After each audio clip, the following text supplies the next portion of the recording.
Welcome to Casino Guru News, live from Malta, just one day before we get to celebrate the winners of Casino Guru Awards 2025. But in the meantime, we're sitting here with Pierre Lindh.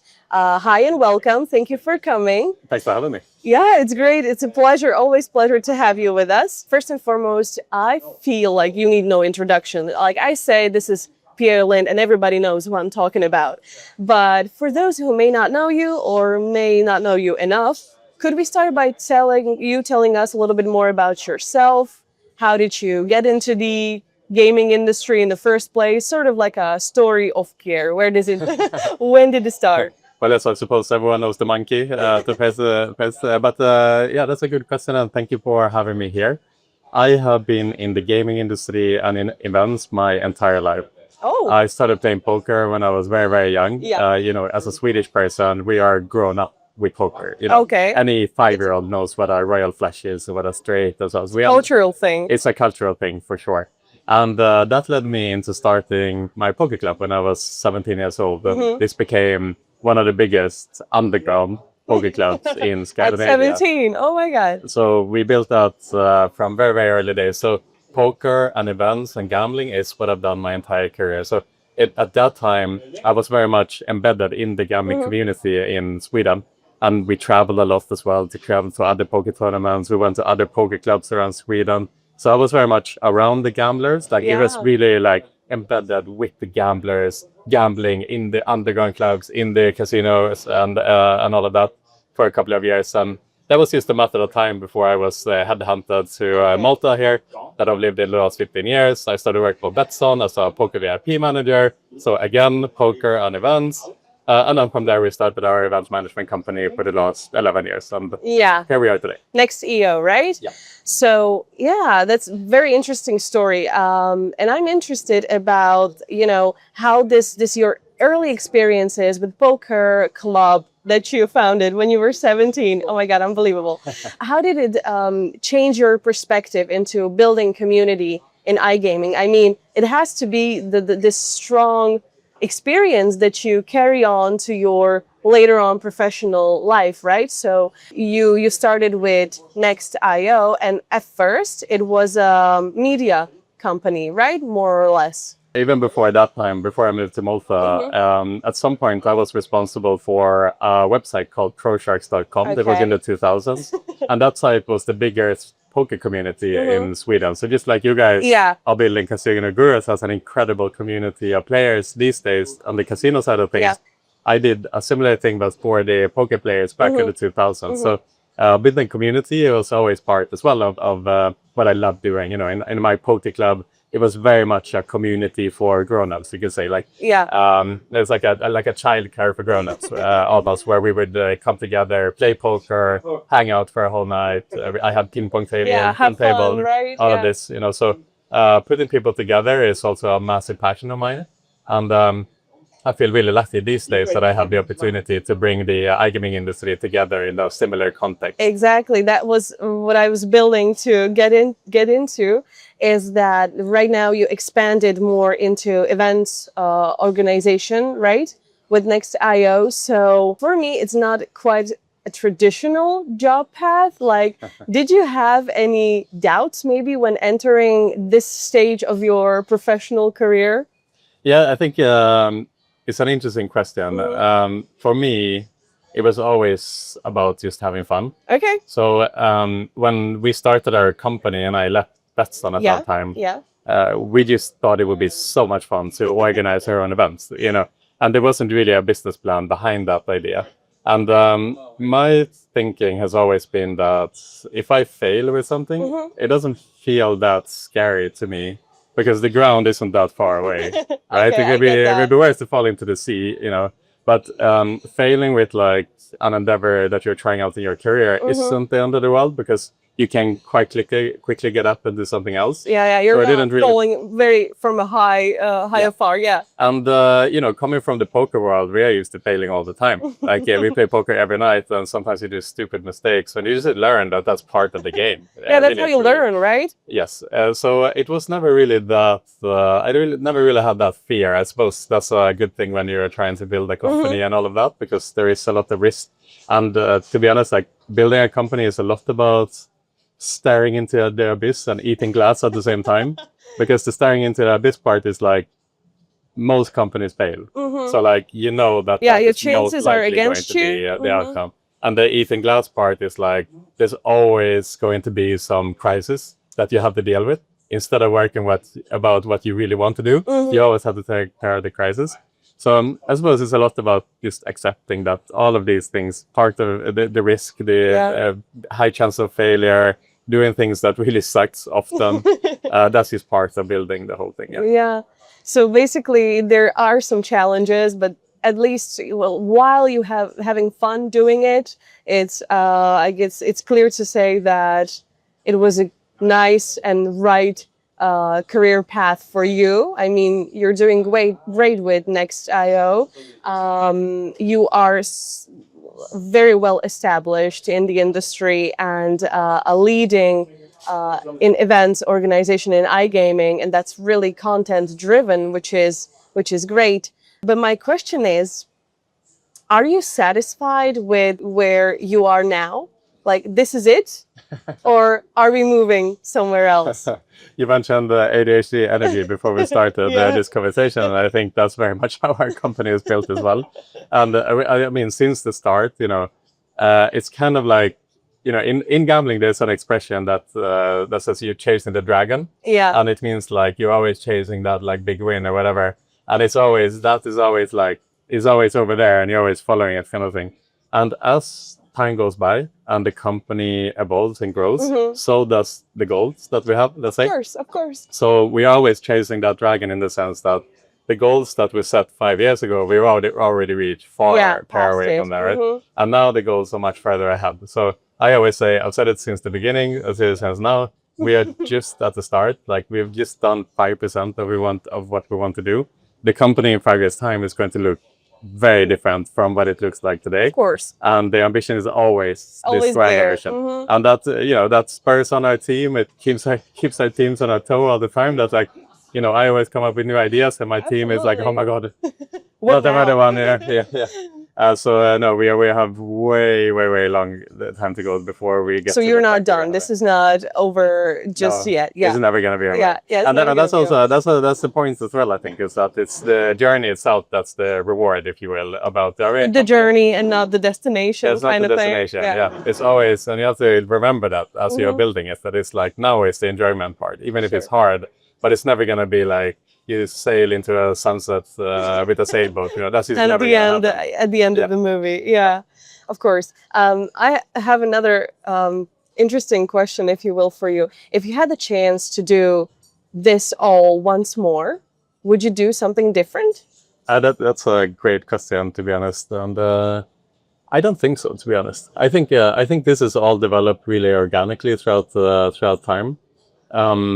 I'm very happy with the background that we have and how things really grew organically. And of course, there's been mistakes along the way. Of course, And there's been, certain decisions that you could have taken differently. But if there was no mistake, there would be no learning from those mistakes either. So I'm very happy with the trajectory of the company. I wouldn't change. I wouldn't change anything. Right? At least not any major thing, right? No. We can move to the events that you recently hosted. One of them was Next Summit and also Social Casino Summit here in Malta. How did it go? Did it meet your expectations? Anything you would like to share or like pinpoint that you find exciting about those?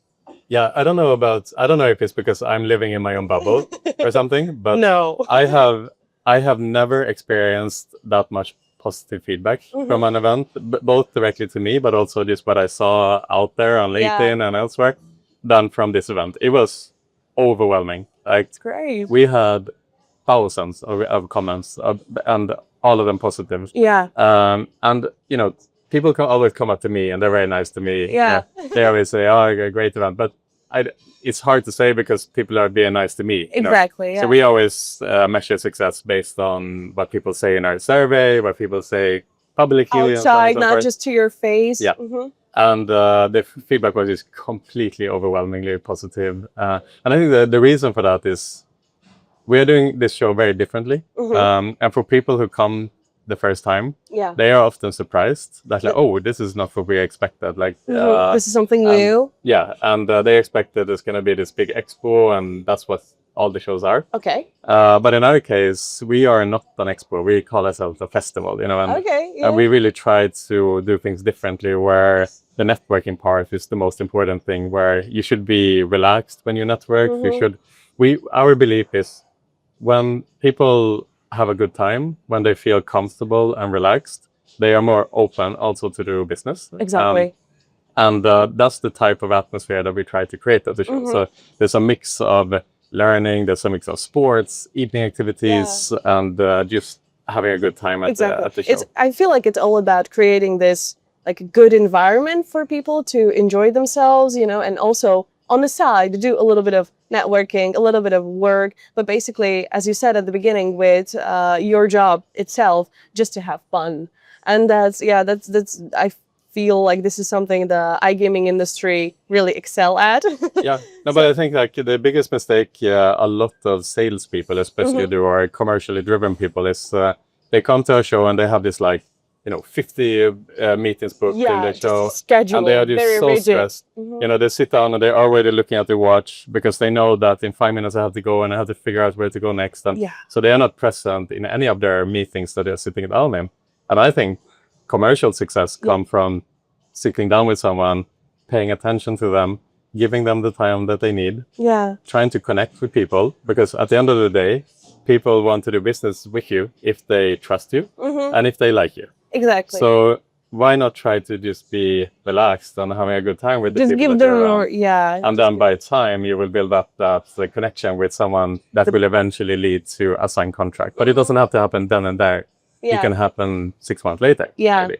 Just give yourself a time and just a little bit. Build up the relationship, build up your friendships in the industry, and from there you can create more success. Do you think that's why people always come back to these events? Is it all because of the networking and making these connections and this kind of a personal touch that can be lacking in a like worldwide industry, So is that it? Just to do a networking? Yeah, I think in the beginning when we started off with these events, people were a little bit confused about like, what's the purpose of this year? Like there's really different. But now, and I think this is why it felt like a bit of a coming out year this year, that people understand that. Like people understand now that, okay, this is the place where I connect with people. This is the place where I create friendships. And by time, then that leads to really important business here. Because it can be a little bit hard to grasp that concept in the start that when your boss asks you like, okay, how many signed contracts did you get from the conference? It's like, yeah, maybe not like that many from this show. However, if you think about it from a year perspective, then that's when the result start showing. And so when people now come back, they realize that oh my God, I can meet so many people. I can really enjoy my time with them. And then I can follow up with much more meaningful discussions. So I think it's more like people are just starting to grasp this concept of a more long-term perspective on doing business than just right now, right here. On this 15-minute meeting. But when we look at the industry as as a whole, and we see all those major events and their frequency and their sheer size of them, I mean, they're getting bigger and bigger, more frequent and frequent. I mean, isn't it kind of time to maybe slow it down, take another perspective on it? Or do you think there's still untapped potential in the market? Like, no, this is just the beginning. That is both. I think both can be true. Both. So I 100% agree with you. We talk a lot about this internally. That yes, there are definitely too many shows out there, and there are some shows that are lacking purpose. And I think that's more where we want to get that in the future, where every show will have to really defend its purpose in order to exist in the future. So there are a couple of shows that have already disappeared from the calendar. And I think next year, especially, a lot of shows will struggle. And already this year, there is some shows Like that a are becoming decline smaller, a little bit. and there are other shows that are becoming bigger, Mm-hmm. right? So you see this juxtaposition in the Yeah. shows where some shows that are not really that purposeful are definitely struggling. Those shows that have a really strong place in the calendar, they are They're growing. doing well. And so that's why for us, we really need to think about the events that we do. What is the purpose Of like? it. Like if we cannot explain super simple to the industry what the purpose of this show is, it shouldn't be there. It's as simple as that. Understandable. Well, now I have to ask, what about Casino Girl Awards?